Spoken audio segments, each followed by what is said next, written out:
I'm Chris with iPad in Canada. I've got a quick look here at InvisibleShield's new HD screen shield for the new iPad. Now I must say I love InvisibleShield products. They are great. The only drawback I really have is the fact that the texture of the screen shield, it's kind of got that orange peel effect. Now this one's supposed to feel a lot more like glass, and it's supposed to provide a better clarity, especially for your retina display devices such as this new iPad. So I'm really excited here to take a look at this and try to put this on the iPad. So I'm going to go through a quick little installation video here, and right off the bat here, as I'm taking a look at it, I can feel that it feels a lot different from the original InvisibleShield screen shields that you get. Now along with it, of course, you're going to also get some little goodies here. You're going to get the spray bottle, which of course has the InvisibleShield solution that you're going to use. Comes in a nice new spray bottle. Now you're also going to get a quick little instruction guide on how to install the InvisibleShield onto your device properly. It's pretty much a no-brainer if you've done these before. It's fairly simple. And then you get the microfiber cloth for cleaning it, and you get the squeegee for squeegeeing out the excess liquid that's going to be on your screen. Alright, so now that we're ready, I'm going to use some eye clear, and that's just going to be to clean the screen so it's nice and free of any dirt or lint. And then I'm going to use some compressed air to blow away any dust. You want to try to make sure that you have as much of a dust-free environment as possible. Now, what you should do is you should power down your device before you attempt any of these installs. They recommend it. It really is a good idea. So now that mine is powered down, we're going to use the eye clear and we're going to clean the screen. Again, I'm just trying to get away all the smudges, make it look as clean as possible, so that when the new InvisibleShield is on there, it looks really nice and there's nothing underneath the screen shield. There we go. All finished with that. Now I'm going to take my compressed air and just blow away any of the debris that might be left. So now it's time for the install. It recommends that you do spray your fingertips. That way you're not getting any fingerprints on the adhesive side of your InvisibleShield. Now, once you're done spraying your fingers, you take the shield and now you start peeling it back. So the adhesive side is going to be at the top there. Try not to touch it as much as possible. Again, that way you're not getting any fingerprints on it.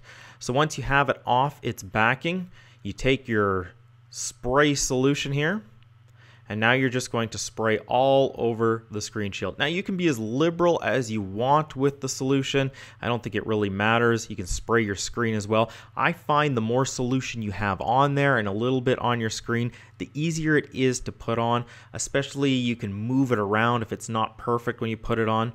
So don't be afraid to use as much solution as possible. Now what you want to do is you want to line it up. Now this is the difficult part, of course. You want to line it up as best as possible, trying to use the home button as a guide. But as well, you want to make sure your camera at the top there, your front-facing FaceTime camera, isn't covered. So again, now because I used a bunch of solution, it is a lot easier to move around because it does get sticky once you put it onto your screen. So here we go, we're just moving it around. Sorry for my head here in the shot, just trying to line it up as perfect as possible. And you can see there's lots of water and solution and stuff underneath. So once you have it lined up pretty well, now what you want to do is you just want to start squeegeeing the water out. You try to push it towards the sides. Don't try to push it towards any of the open ports. It doesn't really matter. I haven't had any problems with it, but it could get inside and then cause some water damage, and then that's not good. But again, you just go through the entire screen here, just getting rid of all that excess fluid that is underneath the screen shield. And this squeegee works really, really well. I've had no problems with it at all. And then you can, of course, take a cloth and clean off the screen there, just so you can see a little bit better where there still may be some bubbles, and wipe around the edges. That way you're making sure water isn't getting into any of the ports. Now, when I did this, I noticed that there was a hunk of something underneath it. I don't know how it got there. I used the air and I blew everything away, but it was really difficult to get out. I took a piece of tape and pulled the screen back, and I had to physically use my fingers there to pull off this little piece of crumb or whatever. So I am going to notice that now on my screen. It leaves a little mark.